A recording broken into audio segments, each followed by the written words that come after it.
வணக்கம் தோழர்களே. இன்றைக்கி நம்ம சேனலில் ஒரு சிக்கன் தம் பிரியாணி எப்படி செய்யலான்னு பார்க்கலாம் வாங்க.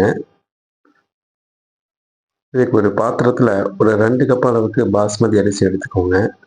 எடுத்து இந்த மாதிரி ஊற வச்சுருங்க. ஒரு கடாய் எடுத்துக்கோங்க. அதில் 75 ml அளவுக்கு ஆயில் சேர்த்துக்கோங்க. இது கூடவே பார்த்தீங்கன்னா ஒரு பிரியாணி இலை, 2 துண்டு பட்டை, 2 கிராம்பு, 2 ஏலக்காய் இது எல்லாத்தையும் சேர்த்துக்கோங்க. மீடியம் சைஸில் 3 பெரிய வெங்காயம் கட் பண்ணி வச்சுருக்கிறேங்க. அந்த வெங்காயத்தையும் இது கூடவே சேர்த்துக்கோங்க. சேர்த்துட்டு ஒரு மீடியமான ஃப்ளேமில் நல்லா அந்த வெங்காயம் பார்த்திங்கன்னா நல்லா கோல்டன் கலர் வர்ற வரைக்கும் நல்லா வதக்கி எடுத்துக்கோங்க. இந்த ஸ்டேஜில் பார்த்திங்கன்னா நம்ம மிளகாய்த்தூள் ஆட் பண்ண போகிறோங்க. மிளகாய்த்தூள் எவ்வளோ ஆட் பண்ணணும்னு பார்த்தீங்கன்னா 1 டீஸ்பூன் அளவுக்கு மிளகாய்த்தூள் இது கூடவே ஆட் பண்ணிக்கோங்க. ஆட் பண்ணி ஒரு 2 செகண்ட் வதக்கி விட்டதுக்கப்புறம் மல்லி இலை கட் பண்ணி வச்சுருக்கிறேங்க.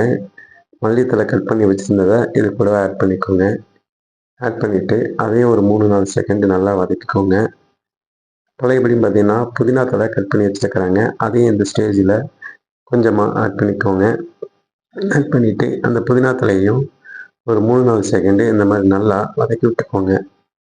வதங்கினதுக்கப்புறம் இஞ்சி பூண்டு பேஸ்ட்டு ஒரு 3 டீஸ்பூன் அளவுக்கு சேர்த்துக்கோங்க. இது பார்த்திங்கன்னா ஒரே ரேஷியோங்க. ஈக்குவலாக எந்த அளவுக்கு எடுக்கிறீங்களோ அதே அளவுக்கு இஞ்சி பூண்டு ஈக்குவலாக அரைச்சி எடுத்துக்கோங்க.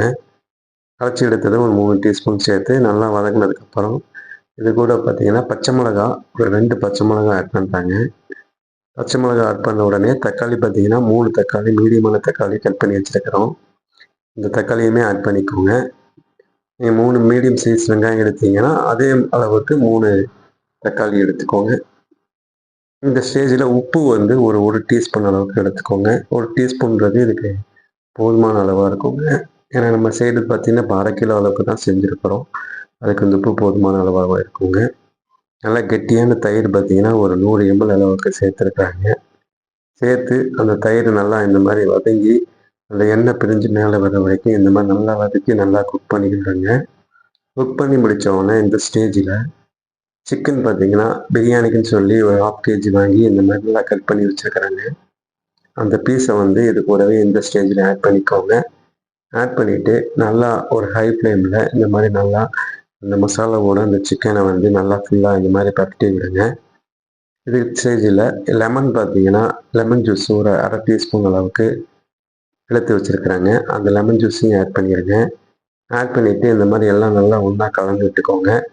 கலந்ததுக்கப்புறம் இந்த பிரியாணிக்கு தேவையான தண்ணி வச்சிடலாங்க. ஒரு 3 கிளாஸ் அளவுக்கு தண்ணி வச்சுருக்காங்க. இது போதுமான அளவாக இருக்குங்க. இந்த தண்ணி நல்லா கொதிக்கிறதுக்காக ஒரு தட்டு போட்டு மூடிடுவோங்க. மூடி நல்லா ஹை ஃப்ளேமில் வச்சுருங்க. இந்த மாதிரி பார்த்திங்கன்னா நல்லா கொதித்து வந்ததுக்கப்புறம் நம்ம ஃபஸ்ட்டே ஊற வச்சுருக்கிற பாஸ்மதி அரிசியை இந்த ஸ்டேஜில் நல்லா வடித்து ஆட் பண்ணிக்கோங்க. ஆட் பண்ணி இது மாதிரி எல்லாம் நல்லா ஒன்றா இந்த மாதிரி அரிசியும் சிக்கன் எல்லாம் அந்த தண்ணியோடு கலந்து அளவுக்கு ஒரு மாதிரி நல்லா கலந்து விட்டுக்கோங்க. கலந்து அதே மாதிரி ஒரு தட்டு போட்டு நல்லா மூடிடுங்க. மூடிட்டு கொஞ்ச நேரம் கழித்து தொடர்ந்து பார்த்தீங்கன்னா அதாவது நம்ம அந்த தண்ணிக்கும் அரிசிக்கும் ஒரே ரேஷியோ வரணுங்க. அந்த அளவுக்கு வர்ற வரைக்கும் நம்ம இந்த மாதிரி மூடி போட்டு குக் பண்ணுங்கள். இந்த ஸ்டேஜில் சால்ட்டு உப்பு எந்த அளவுக்கு தேவைன்னு பார்த்துக்கோங்க. 1 டீஸ்பூன் நெய் ஆட் பண்ணிக்கோங்க. இப்போ நம்ம தம் போட்டுடலாங்க. ஒரு தோசைக்கல் எடுத்துக்கோங்க. அது கீழே நம்ம அரிசியும் தண்ணி பார்த்தீங்கன்னா ஒரே ஈக்குவல் ஆகிடுச்சுங்க. உங்களுக்கு பார்த்தாலே தெரியுது. இப்போ அதே மாதிரி ஒரு தட்டு போட்டு மேலே பார்த்தீங்கன்னா ஒரு பாத்திரத்தில் தண்ணி கொதிக்கிற தண்ணி சுட தண்ணி வச்சுருக்குறாங்க. அந்த தண்ணி இந்த மாதிரி வச்சுக்கோங்க. வச்சு அதுக்கு ஒரு தட்டு போட்டுக்கோங்க. லோ ஃப்ளேமில் ஒரு 20 நிமிஷம் விட்டிங்கன்னா ஒரு சுவையான உங்களுக்கு ஒரு சிக்கன் தம் பிரியாணி தயாராகிடுச்சுங்க. எப்படி இருக்குன்னு கண்டிப்பாக செஞ்சு பாருங்கள். செஞ்சு சாப்பிட்டு பார்த்து நம்ம கமெண்ட் செக்ஷனில் சொல்லுங்கள். மேலும் ஏதாவது வீடியோ தேவைப்பட்டாலும் சொல்லுங்கள். Okay friends, thank you friends.